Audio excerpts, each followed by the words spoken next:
Retroceda, no hay suficiente camino para alcanzar 88 millas. Camino.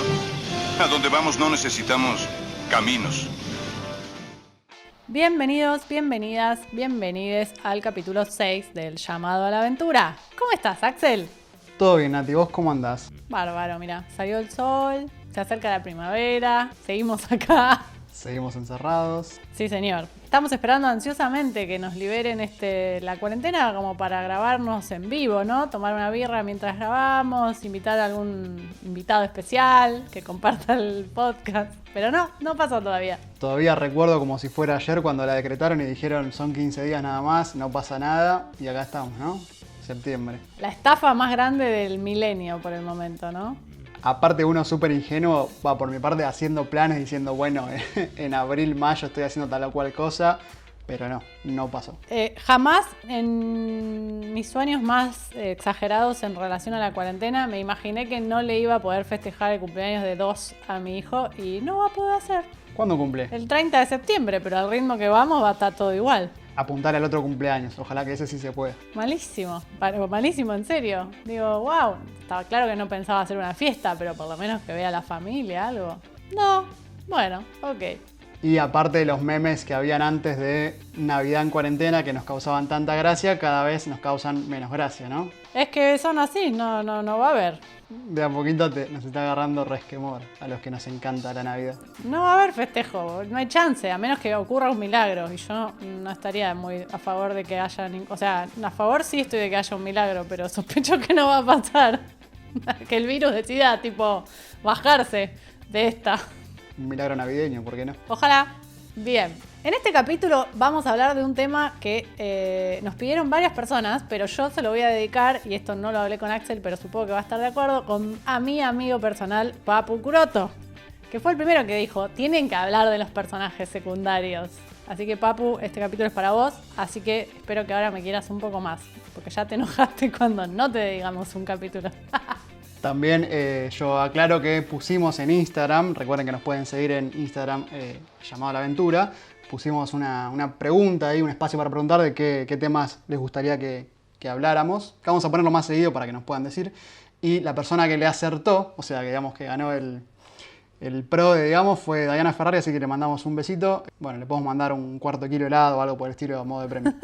Dale, después vemos. Así que bueno, en este capítulo lo que nos convoca va a ser charlar un poquito sobre esos personajes llamados secundarios, es decir, aquellos que no son los protagonistas, pero que cumplen una función especial para nuestros héroes y protagonistas, que es ser aliados, la idea del aliado. Y en base a esto nos gusta como charlar un poco sobre esta idea que propone, o sea, que estructura un montón de relatos, que es ningún héroe está solo. Bueno, sí, yo conozco uno que justamente buscaba quería hablar de esa película, pero no se dio, y ya encontraré el momento, que es Bruce Willis en Duro de Matar. Pero normalmente los héroes están acompañados de una u otra manera en determinadas momentos de su recorrido, pero rara vez, nunca están, desde Ulises para acá, nunca están solos. Y esas personas que los acompañan, se conocen como aliados, cumplen distintas funciones. Y cumplen distintas funciones en base a la caracterización del personaje central y de su historia. Es decir, el diseño de personajes que hace un guionista tiene que ver con, obviamente, el relato que va a contar y qué necesita su personaje central para mostrarse tal cual es. Es decir, todos los personajes se conocen por lo que hacen, por lo que se ve de ellos en una película o en una serie.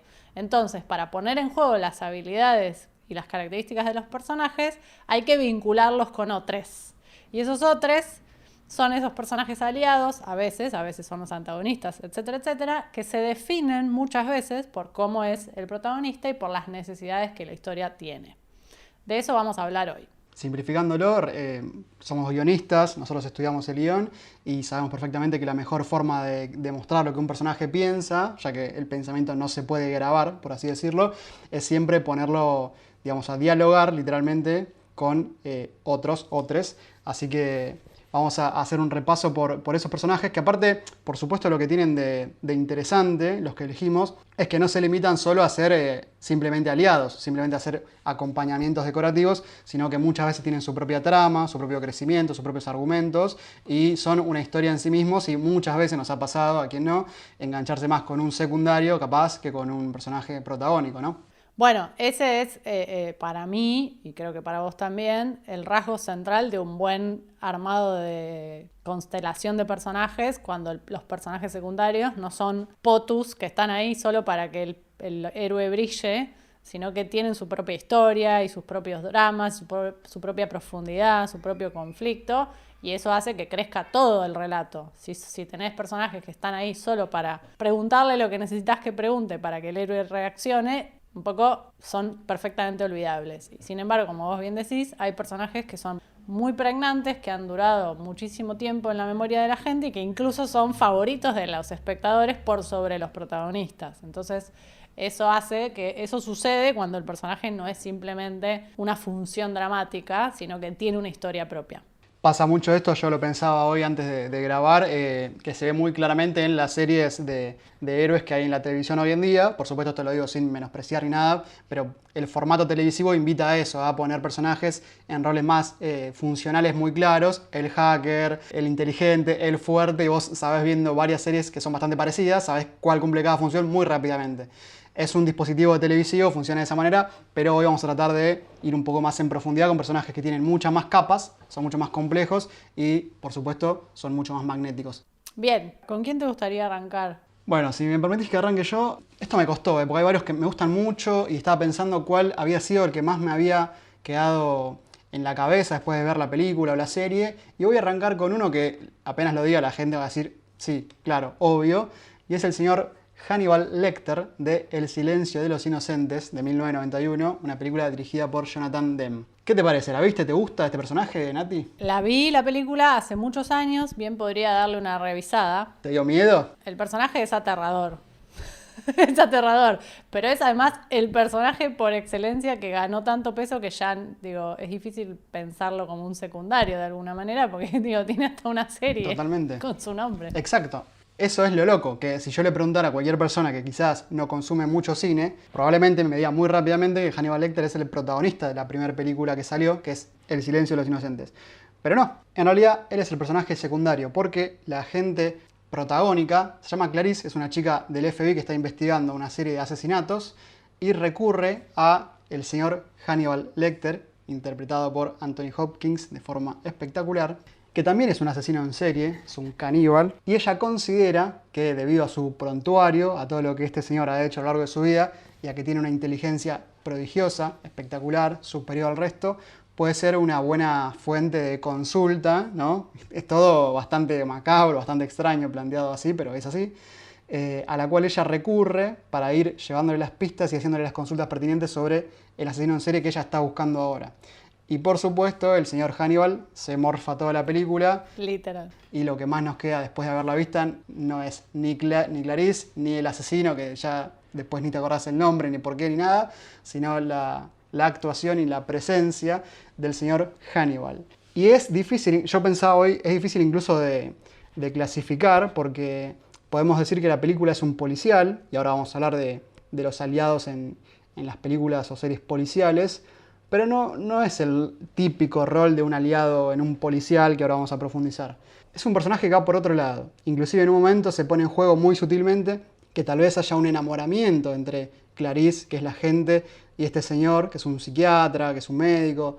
Eso se pone en juego, por supuesto, repito, de forma extremadamente sutil y bien elaborada, nada burdo, nada vulgar, y por todos lados lo hace magnético. Uno ve la peli y quiere que ese señor siga apareciendo todo lo posible en todos los fotogramas que se pueda, y la verdad me parecía un aliado para destacar y para arrancar espectacular, que como vos bien dijiste, después de ahí se desprendieron muchas películas, precuelas y secuelas que hablan directamente de él, y también una serie de televisión.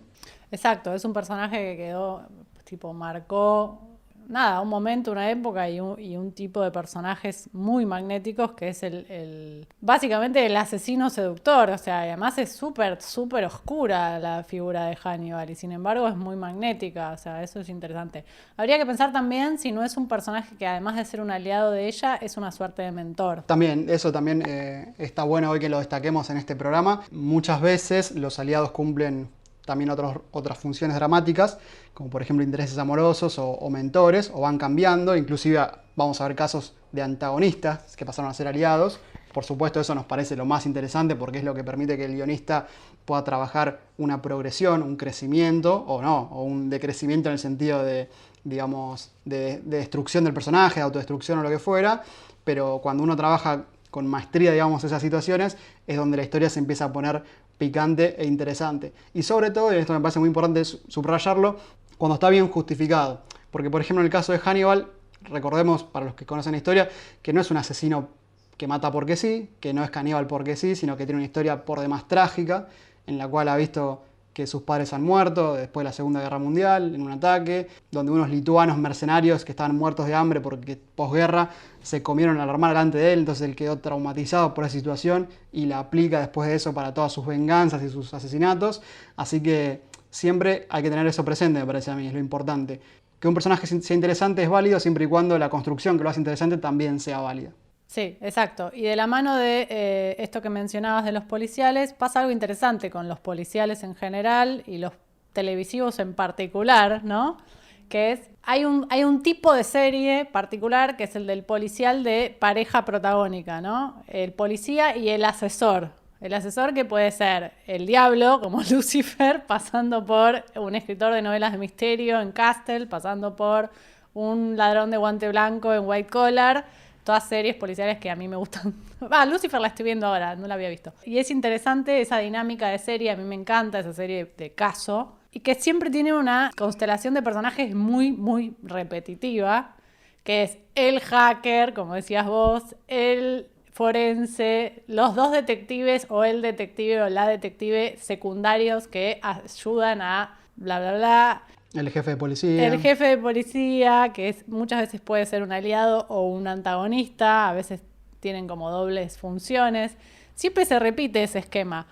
Lo interesante es cuando esos personajes aportan algo nuevo a la historia y al esquema. A mí me gusta mucho de ese esquema los secundarios de White Collar, que son personajes que tienen además como otro peso, porque como la estructura de la serie plantea un agente del FBI que se asocia con un ladrón estafador de guante blanco, hay toda una cuestión de por fuera de la ley, o sea, de resolver cosas con elementos por fuera de la ley, y ahí aparece un personaje que es el de Mossy, que es el amigo del ladrón, que es muy interesante y es muy atractivo porque es como la figura del aliado hecho lo que se llama comic relief, que nos da como el paso de comedia, que eso también pasa muchísimo en las series policiales, ¿no? O sea, siempre el aliado o uno de los aliados, además de oficiar de figura que está ahí para soltar un poco la trama principal, darle una pequeña historia, muchas veces ofician de situación para dar situaciones cómicas, le dan como un tono más relajado al producto, si se quiere. Sí, para cortar un poco, porque hay ciertas series que manejan capaz a veces un nivel de drama fuerte y realmente para uno no seguir viéndolas necesita que cada tanto te hagan algún corte bien aplicado de un poco de humor, ¿no? Si quieres. Más con los policiales, que muchas veces tienen como casos re macabros, en las series cada vez son tipo muertes, sangre y oscuridad, y entonces muchas veces, por ejemplo, el forense tira chistes. O sea, es como de manual, ¿vieron?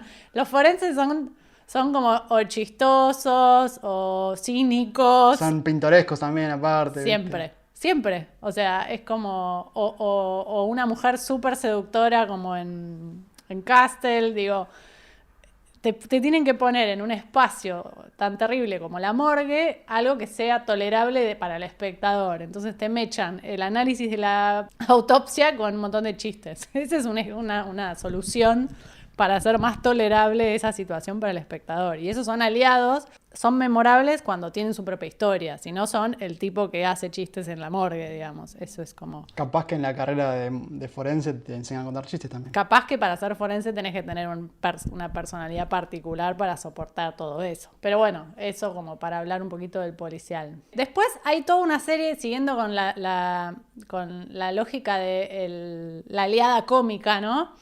Hay una figura del aliado que sí funciona y es muy preponderante en las películas de animación.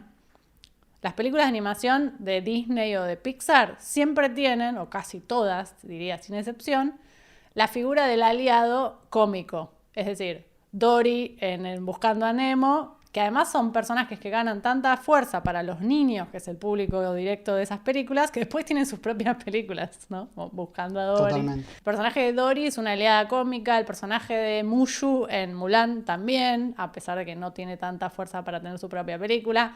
Timón y Pumba tienen serie personal en El Rey León, el genio de Aladín, ni te digo, son todos personajes que son aliados, que están para asistir al héroe, que funcionan como personajes cómicos, y que además han quedado muchísimo en la memoria de la gente, al punto de que muchos ganan peso y tienen sus propias historias. De hecho, yo estoy viendo hasta el hartazgo la película Cars, porque mi hijo es fanático de los autos, y él ama a Mate, que no es el Rayo McQueen. El Rayo McQueen le chupa un huevo, esa es la verdad. Él le gusta la grúa, que es graciosa. Y la película 2, que yo no sabía porque no la había visto nunca, el protagonista es la grúa. Podemos rastrearlos en todas, o sea, no sé si en todas, pero en la gran mayoría de las películas animadas están esas figuras. Y no solo están ahí para hacer chistes, digamos, ¿no? Son los personajes que generan la transformación de los protagonistas. Timón y Pumba tienen su propia película, me parece también, la tercera, que es Claro. la visión de ellos de la primera, que la verdad está buenísima. La tercera película del Rey León es buenísima.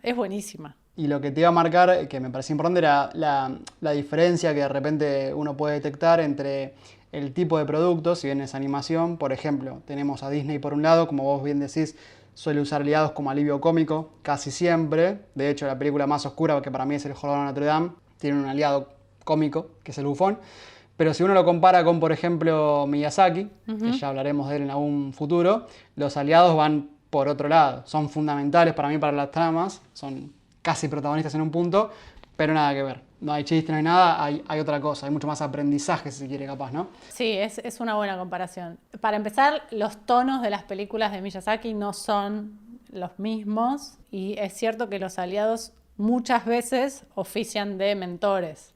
O sea, son todos personajes que vienen a traer mayor sabiduría o aprendizaje a los protagonistas. Que igual yo creo que en las películas de Disney y Pixar también sucede eso, en mayor o menor medida, digamos. Dory es el personaje que logra llevar al papá de Nemo hasta Nemo, digamos. Si bien ella parece una figura completamente, vamos a decir, descerebrada, porque no se acuerda de nada y está todo el tiempo metiéndolos en problemas, de alguna manera también es la que logra transformarlo al padre y llevarlo hasta el hijo, y eso me parece que como es súper interesante. Lo mismo pasa con Mate en Cars, perdón que hable de esto porque es que la tengo muy fresca en la cabeza.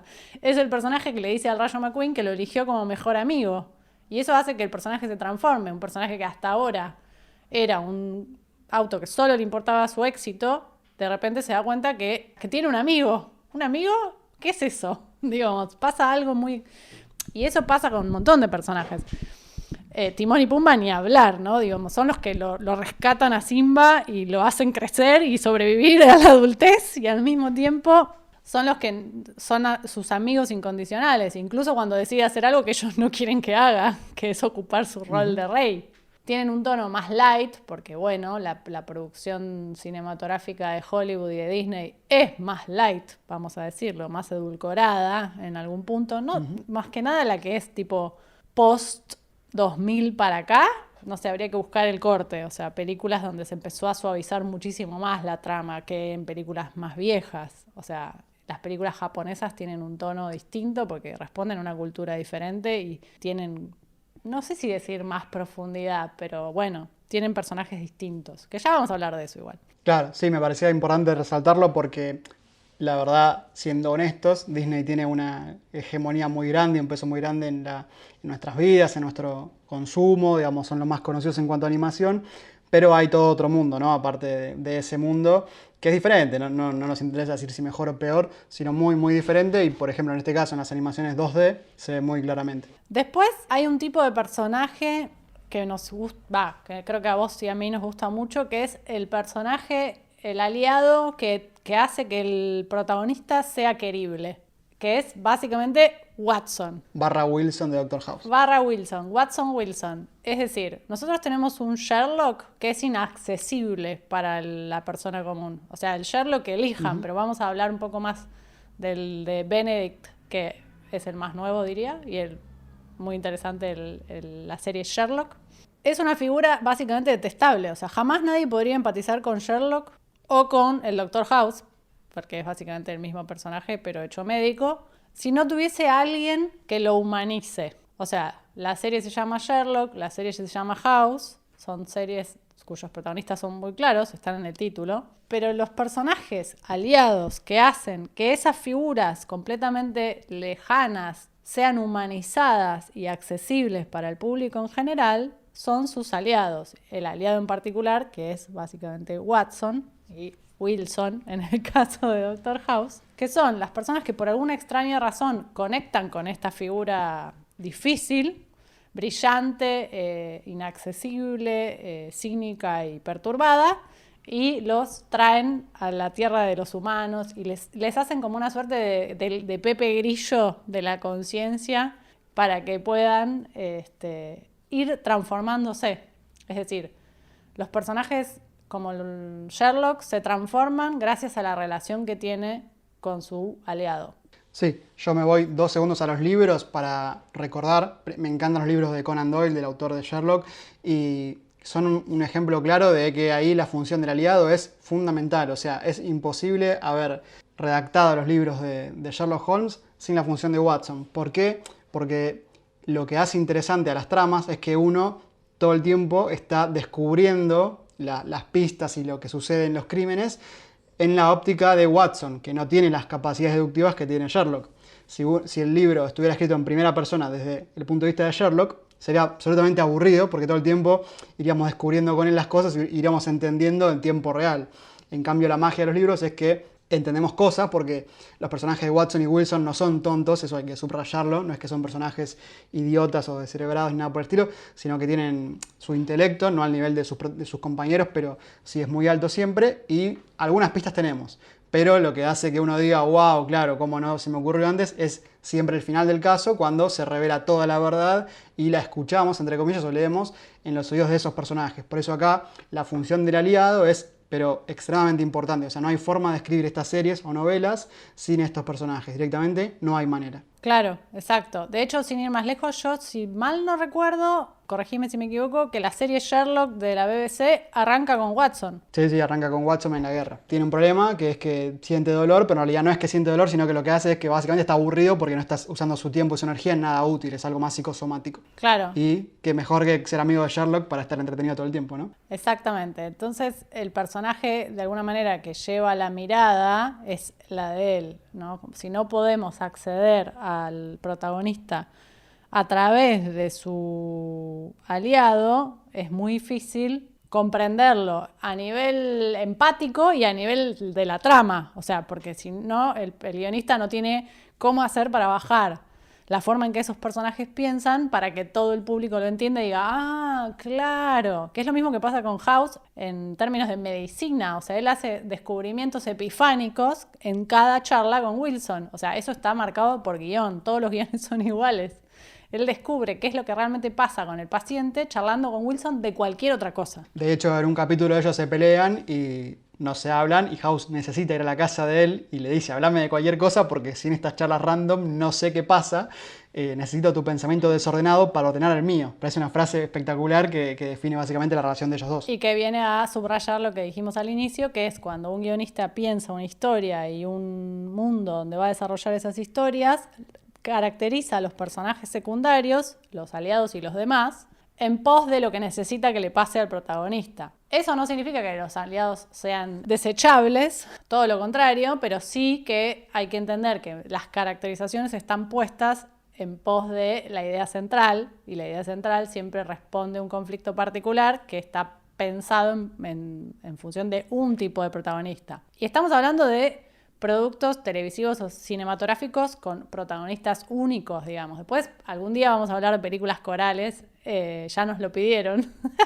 O series corales como Lost. O series corales como Lost, que tienen otra lógica, pero las que son más tradicionales y que hay uno o dos personajes protagónicos, funcionan en términos de aliados de esta manera. Y está buenísimo que así sea, obvio. Después pasan cosas muy locas o muy interesantes, como que hay aliados que perduran en la memoria de la gente y que se convierten en personajes favoritos, como Willow en Buffy, que es un personaje que arranca siendo una amiga random y termina siendo una bruja superpoderosa, que además fue una representación de la comunidad LGTB porque fue uno de los primeros personajes queer de la televisión, de series adolescentes, o sea, era como súper importante la representación de Willow para un montón de gente y ganó muchísimo peso, además de que muchísima trama. Y eso es también súper interesante cuando pasa. Esa es una forma, digamos, cuando una representación es muy fuerte. La otra es muchas veces pasa que hay personajes aliados que surgen con una función muy específica y que terminan convirtiéndose en otra cosa, como en el caso de Felicity en Arrow, serie que no sé cuánta gente vio. Es raro, siempre, ¿no? Como que la vio gente, pero no tanta, pero tiene 8 temporadas, o sea, es como, ¿no? Raro. Véanla que está linda. El personaje de Felicity en Arrow, para los que no saben de qué estamos hablando, es una serie basada en el personaje de Green Arrow de DC, o sea, un superhéroe que es como un Robin Hood moderno, que básicamente hace justicia con un arco y una flecha.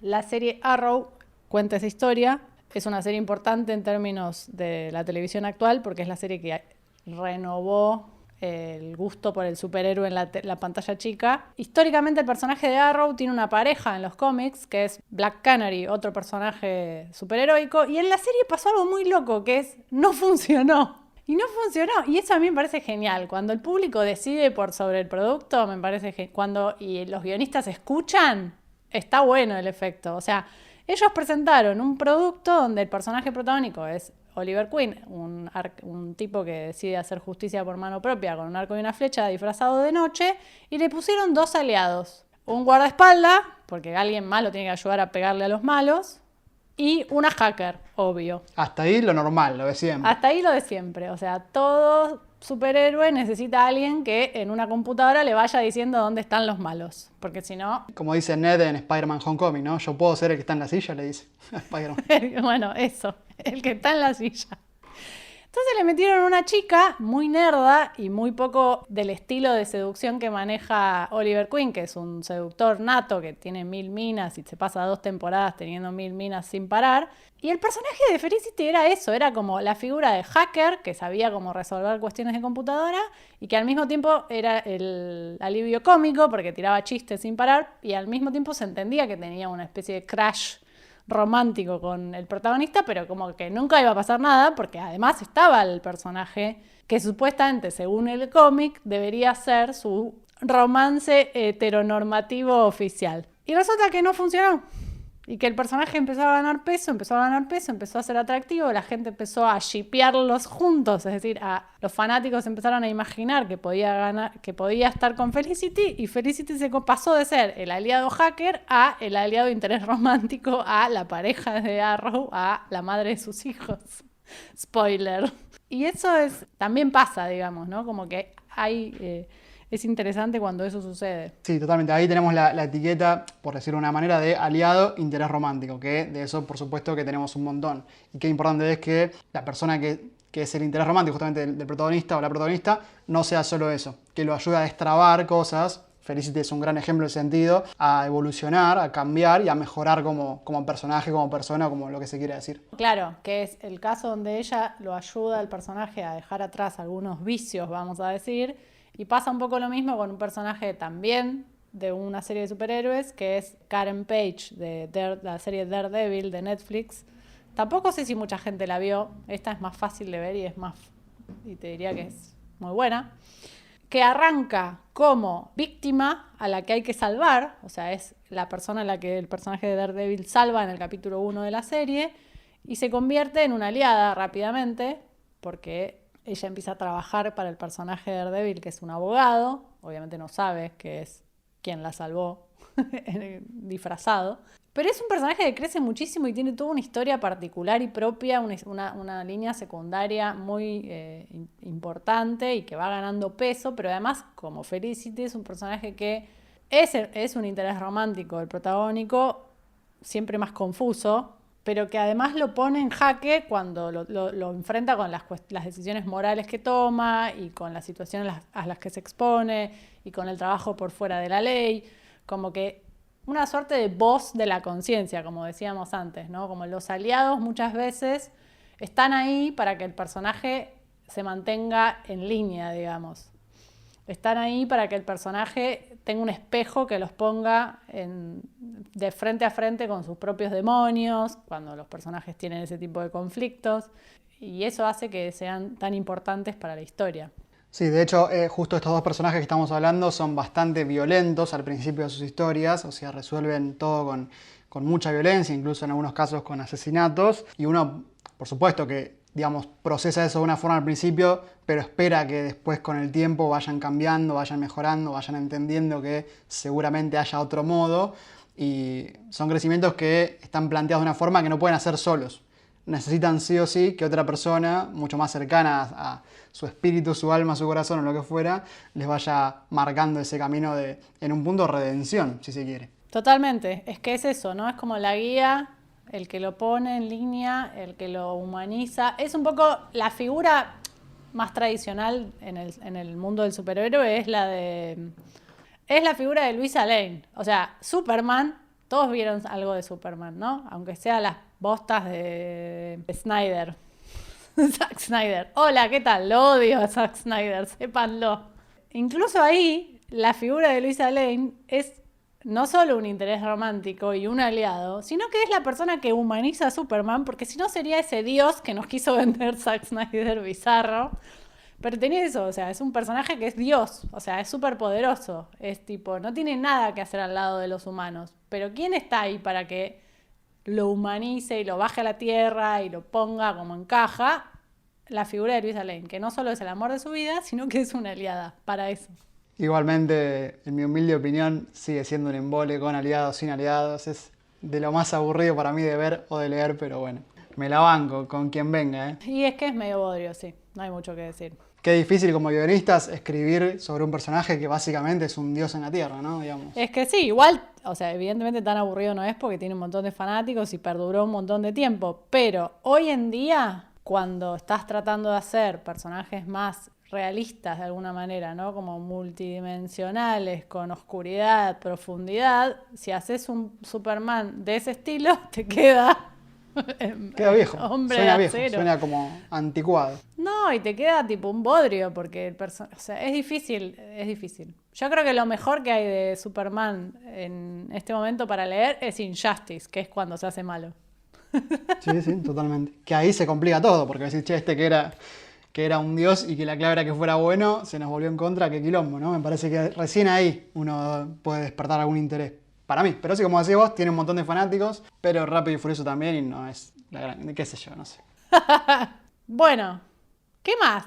Bueno, yo quería hablar, y acá me voy a poner loco, pero loco mal, porque es uno de mis personajes más favoritos del mundo mundial, de la historia del universo. Y antes de decir el nombre, voy a decir que es el gran ejemplo, para mí el más sublime ejemplo, de cuando un antagonista, pero antagonista con todas las letras, no es que era un pibito que se pegaba en el colegio, no, un señor antagonista se vuelve, después de mucho tiempo y mucho trabajo de guión y mucho crecimiento dramático y estructural, se vuelve un aliado. Y ahora, por primera vez, me parece, vamos a hablar de anime. Y vamos a irnos a Dragon Ball Z. Y vamos a hablar de Vegeta, el príncipe de los Saiyajin. Yo sé que vos mucho de Dragon Ball no viste, pero nada. Me vas a hacer la segunda igual y me vas a bancar igual en esto. Te banco. Lo voy a decir ultra rápido de qué es, por si hay alguien como Nati que no sabe. Dragon Ball es una serie que trata sobre un mundo que es, ponele que parecido al nuestro, pero es otro mundo, digamos, otra realidad, como el de Avatar, que es un mundo parecido, pero no, es otro mundo. Planeta Tierra, en el que convive mucha gente que es muy fuerte. O sea, hay humanos normales, pero también hay otra gente que es muy, muy fuerte. Tiene muchísima fuerza, agilidad, velocidad, etc. Y el protagonista es el, no voy a decir humano porque no es humano, spoiler, pero es Goku, que es el más fuerte de todo el mundo mundial, y se dedica a proteger al mundo de diversas amenazas que van surgiendo. Totalmente random, sin mucha lógica, hechiceros, extraterrestres, experimentos, robots, lo que venga. Es una serie que no le tenía que pedir demasiado verosímil porque un poco queda en offside, pero es súper entretenida y seguramente todos los chicos de los 90 la habrán visto y habrán crecido con esa serie como yo. ¿Y qué pasa en un momento? O sea, en este mundo no solo hay peleas, sino que también hay 7 esferas, que si vos las juntás, sale un dragón de lo más simpático Shenlong. y te concede un deseo. Al principio de la serie era uno, después hubo como unas paritarias ahí y empezó a dar 3 deseos. Así que básicamente, como el genio de la lámpara, le puedes pedir lo que quieras. Tiene algunas limitaciones medio técnicas, algunas cositas que no puedes pedir, pero a grandes rasgos, lo que quieras. Y eso hace que, por supuesto, la Tierra sea un lugar muy apetecible para que venga mucha gente del espacio a buscar las esferas y pedir cualquier cosa. Entonces, de repente viene un señor, vienen 2, pero no importa. Uno de esos 2 que viene es el señor Vegeta, que es el príncipe de un planeta donde son todos guerreros, zarpados, como si fueran los espartanos de nuestra cultura, o sea, los mejores guerreros de todo el mundo mundial, de toda la galaxia. Viene a buscar las esferas para poder pedir ser inmortal. El tema es que aparte de ser un guerrero y un príncipe de esa raza, el tipo es un genocida, un mercenario, un asesino, desalmado, despiadado, tiene todo en contra, es la maldad hecha persona. Y bueno, por supuesto, para detener a este señor está Goku y sus amigos. Goku tiene muchos aliados, creo que tiene el abanico de aliados más interesante para mí del anime, sinceramente. Y se pelean, y se cagan a palos, es así, se cagan a palos durante muchísimos capítulos, se dan con todo entre los dos. Ahí Goku se entera que viene de otro planeta que no es de la Tierra, que por eso es tan fuerte, tan rápido. Se dan murra para que tengan, se matan a piñas. Goku es un personaje súper interesante porque él es un personaje puro de corazón, es una gran persona, honesta, todo lo que quieras, pero le encanta pelear, él disfruta mucho pelear. Su gran pasión en la vida es pelearse con otras personas, otros seres o lo que fuera. Por supuesto, todo esto barnizado con una cultura oriental, con un montón de cosas muy interesantes, etc. Pero siempre con la pelea como eje central. Esta pelea entre los dos termina en que ninguno gana. Los dos quedan totalmente fusilados, súper heridos los dos, destruidísimos. No se pueden mover ninguno porque posta se dan con de todo. Y el mejor amigo de Goku que está cerca aprovecha y dice, che, yo lo voy a matar a este pibe porque es un loco y si se llega a curar nos va a matar a todos. Y lo quiere matar cuando está ahí indefenso. Y Goku le dice, por favor no lo mates porque mi gran deseo es volver a pelear con él de vuelta una vez más. Pero mejor todavía, más violento, más entrenados. Por favor, no lo mates. Alto masoquista. Es un masoquista, algo que es un delirio porque el tipo posta que es muy peligroso, pero el mejor amigo que lo adora a Goku le dice, mira, vos estás del tomate, pero bueno, te voy a hacer caso porque te lo debo, qué sé yo. Entonces, este señor Vegeta se va y después se vuelven a cruzar muchas veces, pero por diferentes circunstancias terminan aliándose, no aliándose que se vuelven mejores amigos, sino de que por cuestiones de intereses en común necesitan trabajar en equipo, pero cargado con un montón de tensión, o sea, está escrito muy bien el guión y en ningún momento es un Deus ex machina o algo muy 180 de la nada. Todo el tiempo están muy incómodos los dos, todo el tiempo se quieren matar a trompadas, pero bueno, sí o sí tienen que trabajar para diversos objetivos. Esa es una dinámica que funciona muchísimo, ¿no? El personaje que es antagonista por un rato, pero después es aliado, pero en realidad se odian, pero están obligados a trabajar juntos, funciona. Es un poco como decíamos en la previa, Avatar con Zuko, pero en el caso de Avatar, él en realidad no tiene ninguna intención de pelearse con Zuko, él simplemente quiere ser un niño feliz. Acá Goku quiere pelear con él, pero no, y todo el tiempo está claro que no para matarlo, sino porque simplemente lo disfrutan como un deporte, y el otro realmente quiere matarlo, o sea, no soporta que haya alguien que sea igual o más fuerte que él, porque Vegeta es la definición del orgullo, es un tipo que es un príncipe, el mejor guerrero de su raza, y no puede soportar que haya otro personaje más fuerte que él. Entonces, toda la serie de Dragon Ball Z, que son 500 capítulos, está trabajado esa tensión, que todo el tiempo parece que está por explotar, todo el tiempo parece que va a volar todo por los aires, hasta que en unos últimos capítulos, de los últimos, que están peleando contra un rival que se llama Majin Buu, que es el más fuerte rival que tuvieron nunca jamás. Vegeta no puede ganarle, deja que Goku pelee y cuando se da cuenta que Goku le va a ganar, dice la mejor frase de toda la historia, que me acuerdo y me pongo loco, que es, al fin entendí que vos peleás mejor que yo, porque vos tenés algo por qué luchar. Yo solo peleo por mi orgullo, porque me gusta y porque me gusta la violencia. Vos luchás porque tenés a alguien a quien defender, algo que yo nunca tuve y que ahora quiero tener. Y le dice finalmente, vos sos el número 1. Y ese video lo busqué hoy en internet, en YouTube, y está lleno abajo de gente poniendo, estoy llorando, tengo 40 años, tengo 30 años, dejen de picar cebolla, se me entró en el ojo. Nati, por favor, te pido, cuando tengas un tiempo libre, son 500 capítulos nada más, duran media hora, cuando puedas, cuando el nene tenga 18, te los ves todos de un tirón y te emocionás como me emocioné yo en ese capítulo. Así que, para todos los fanáticos, dedicado a este segmento, Vegeta, el mejor antagonista / aliado de la historia del mundo mundial. Mirá, yo sé que debería haber Dragon Ball, realmente lo sé, pero no me da la vida. Igual todo el tiempo pensé en Benji Price mientras hablaba de Vegeta. Benji Price era el antagonista de Oliver Atom hasta que se hace aliado, pasa a ser el arquero del equipo contrario al que Oliver no puede vencer casi como constantemente, ¿no? El goleador versus arquero, más antagonista que eso, imposible. Y después, no me acuerdo cómo, porque pasaron muchos años, Chabón termina siendo parte del mismo equipo, como que fusionan los equipos y pasa a ser el arquero de su equipo y el antagonista pasa a ser otro que es más maloso y más complicado, que es Steve. Buenísimo. Eso está bueno también para señalar que los aliados no siempre son súper aventureros re locos de la vida, sino que pueden ser algo tan simple, entre comillas, como compañeros de un equipo de fútbol. Exacto. O amigos que quieren hacer que un chico enamore a una chica. Digo, a veces hay niveles bastante más tranqui de aliados sin dejar de serlo. Bien, bueno, y con esto nos quedó mencionar algunos aliados clásicos que son la figura del aliado mentor, ya la mencionamos, el mentor es otro arquetipo de los arquetipos de los relatos clásicos, que es el maestro, ¿no? Aquel que viene a formar. Algunos muy claros, algún día por ahí hablamos de ellos en particular, y algunos que ofician de aliados mentores, ¿no? Yo creo que el ejemplo para mí que anoté más claro de eso es el del Doc de Volver al Futuro, porque no es un mentor claro en el sentido de Dumbledore del asunto, que digamos, está ahí para formar al otro, sino que es más un aliado de Marty, pero en algún sentido, de alguna manera, tiene una figura formadora, ¿no? Porque, bueno, es el científico y demás.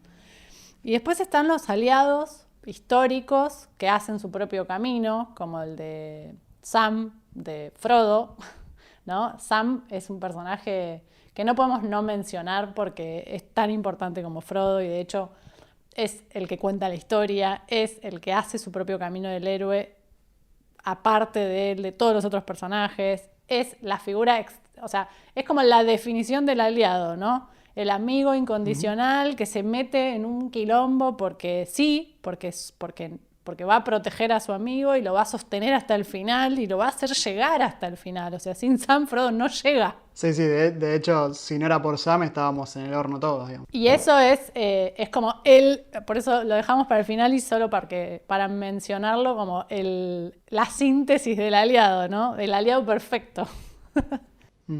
Totalmente.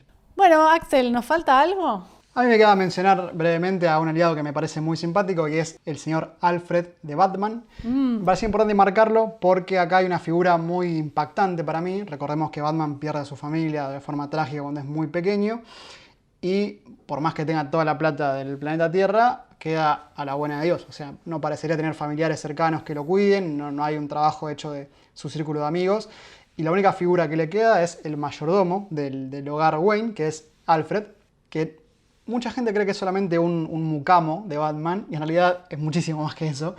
No solamente es un señor que entrenó en el ejército, que es médico, que es cirujano, que fue actor, sino que también es el padre sustituto de Batman, digamos. El que lo cuida, lo protege, le da aliento, le da fuerzas y lo va a acompañar no solo en su etapa como Bruce Wayne cuando pierda a su familia, sino también cuando decide convertirse en Batman. Y no solamente va a quedar en su rol de aliado de acompañarlo de forma terapéutica y dándole ánimo y qué sé yo qué, sino que va a ser el que le ponga huesos en su lugar cuando Bruce venga con los huesos rotos, el que lo va a coser cuando venga con cortes muy grandes, el que va a ayudarlo de todas las formas médicas posibles e inclusive, ya que él fue actor antes, el que le va a recomendar varias cosas que Batman va a utilizar de la teatralidad, que es muy importante en el personaje, porque recordemos que Batman necesita convertirse en algo más en la mente de sus enemigos, no solamente en una persona, sino en un símbolo, en algo de terror, del miedo. Y Alfred tuvo mucho que ver con eso, inclusive en el consejo de que cambie la voz cuando está contra ellos para que no lo reconozcan y los asuste todavía más. Inclusive hay un momento en el cómic, que también está en la película de El Caballero Noche Asciende, en el que Alfred decide abandonarlo porque él entiende que ya está, que el tiempo de Batman ha terminado y que Bruce debería seguir con su vida y dejarse de joder un poco con el tema de golpear gente por la noche.